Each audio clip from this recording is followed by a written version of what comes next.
Hello everyone, my name is Natalia Lauk, and today I'm going to answer a question which one of my most talented students, most gifted student asked. Her name is June, and she's very young and she's very gifted. She's already playing pretty advanced music for her age. She's 8 and she's playing the Reverie by Debussy. So her question was, how do I memorize? So she's worried because the recital is actually coming pretty soon. It's next week. So how do I memorize this piece, which is pretty complex, has many different sections, many different keys, complex rhythms, and everything. So here are a few tips I already told her, so I'm just going to repeat it for everyone. So first of all, strategize. You cannot just try to memorize everything in one sitting.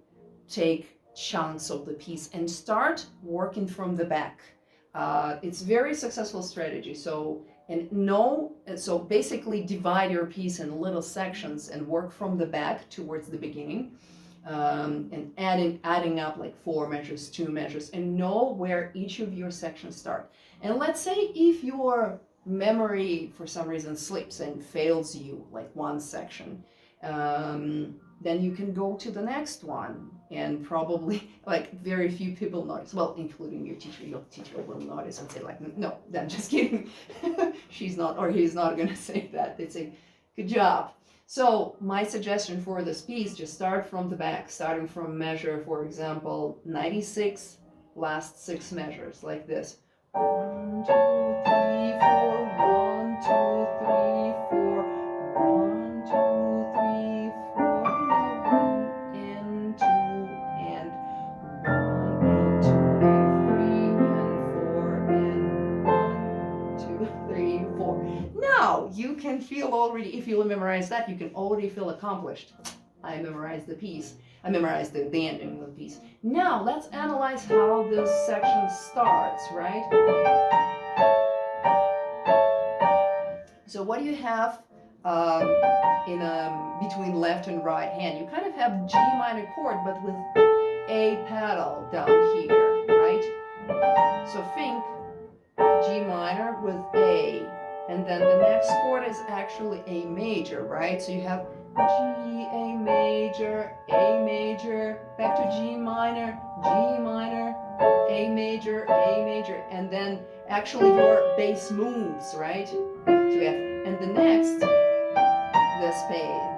this, right, starts with a half diminished. Well, one of the most popular chords actually, Rachmaninoff loved, and apparently the early Debussy too. So this one is E, D, G, B flat. So this one is E half diminished chord. G minor 6/4, and then C 7th, right? And you going into F major, 2 and 3 and 4 and okay. So that's example of the section. So let's say if you want to add up one more section, I would start at measure 92. Again, you're again starting on G minor, kind of root position, very low G here, right? A major, G minor, A major again,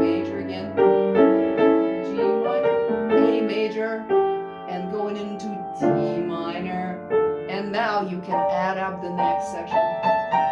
Okay, so that's one of the ways that you can memorize. So remember, we always have to use like 4. I mean, we better use 4 types of our memory, which is, well, everyone uses muscle memory, just remember it. But remember, muscle memory unfortunately is not very reliable if you don't have another types of memory use. So for example, analytical. Analytical is when you know your chords, you know your theory, you can analyze the piece and you can use it as your tool, like knowing that's at a G minor in the root position, right? Well, what else you can use? You can obviously use your auditory memory when you know how the piece goes, right? And if you, for example, like during the performance, you have a memory sleep, you still remember how it goes, right? The next section, so you can keep going or kind of. I once had a student who was very nervous on stage and almost forgot the entire Two Voice Invention by Bach, but she was able to recover just by ear. She was like searching for her keys and was able to actually finish the piece. That was kind of brilliant. Okay, so what I mentioned, muscle memory, right? The ones that is our very best friend, but also sometimes unreliable. The auditory memory, the the analytical memory, then you know chords, and also visual memory, which works both ways. The visual memory, when you just know that you have kind of photographed the page in your mind, and if you close your eyes, you kind of can still see, right? Because if you spend enough time with a piece, you kind of start seeing it like under your eyes if you close it.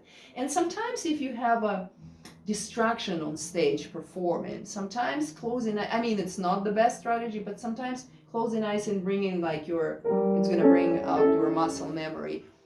Sometimes it helps. Also, visual memory by making sure the placement, you can see how your hands are positioned. So it's a combination of muscle memory and the visual memory, which is placement, right? Okay, so let's look at there is a very difficult memorization wise. What I would recommend is to definitely work on measures 48, 49, 50, 51, starting on the D minor chord, right? Because this, and again, work backwards, because through this page, you're going through several keys, so, right? You're still in F major here, but then on measure 59, you're switching, there's a new key, E major, right?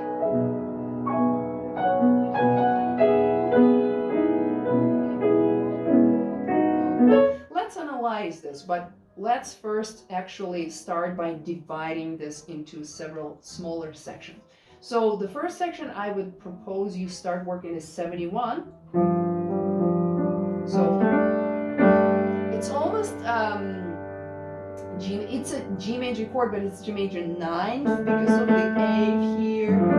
So you have 7th in your left hand, and here you have the A as you're making it 9th. And then you go into kind of the C major chord, right?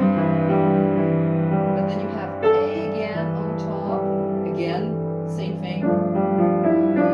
And then you go into C7th, right? Then you have again G7th with a G9th, and back to C7th. Right? So analyze this, that's gonna help. Now we're gonna go backwards and work on sections starting on 69. So what do you have in the left hand? It's actually G major 7th again, but not in a root position. You have it in 4-3, and you have this in the right hand. G, G, G, G, G, G, G, G, G, G, G. C major, right? With addition of A here, back to C major 7th, 4-3, you can say. C major with addition of A, right?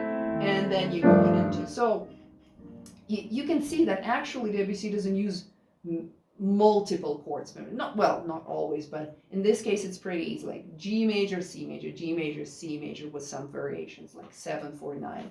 Now let's look at the next section. We're going to look at measure 59, which starts with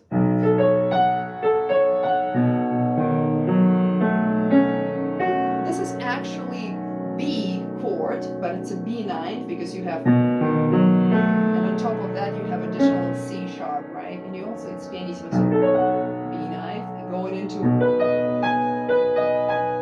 well, I would say G sharp minor 6-3, then E major, right? E major. You can probably say this is still E major with a suspension right here.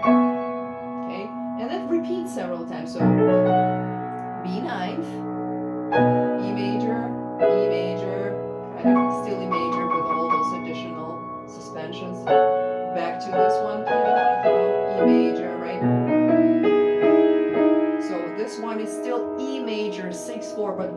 This is this addition.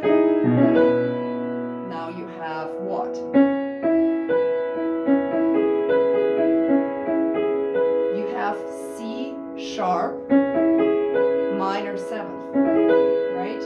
Going into E major, C sharp, 7th minor 7th into B 7th, into B 9th, right? And then again, same thing, B 9th, E major. So again, if you use your analytical skills, it's going to be easier. So you were probably just able to simply memorize 59 to 64. Now 65 is different, finally, right? You have G natural. So instead of G, C sharp minor 7, now you have C sharp half diminished, not in the root position, in 4-3, right? Going into B major 6-4, C sharp half diminished, going into B major. Now again, same thing, with a little bit of variation. So as long as you analyze that properly, that should really help. Okay, let's look at another page that you might have some complication. What is about second page, starting, let's say, measure.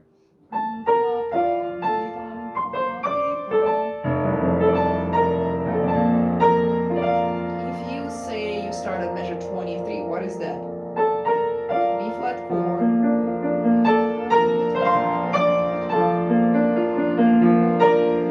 And where are you going? Do you know?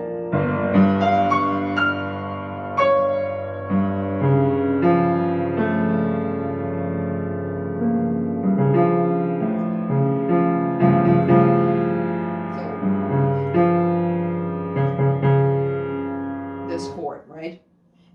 I didn't even know how to properly name it.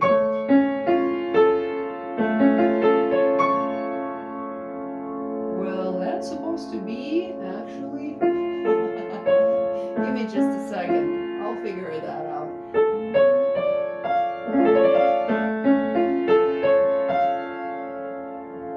Well, you can say it's augmented, right? Yeah, it is augmented. Sorry, that just caught me by surprise for a second. With a G pedal, right? But it's an F augmented with a G pedal over the G.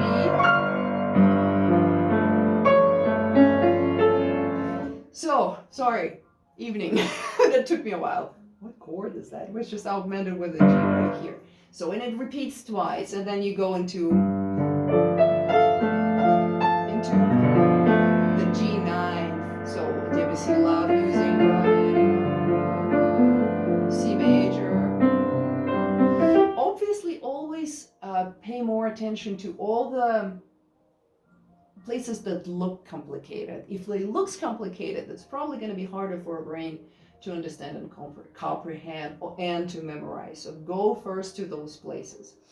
Another question she asked, how do I prepare myself for a performance? What if I forget everything on stage? Well, that might as well happen. Like, nobody guarantees that. But how do you prepare? I mean, the better you prepare, the better you're ready. So nothing prepares you better than performance practice. So play for your family, play for someone in the room.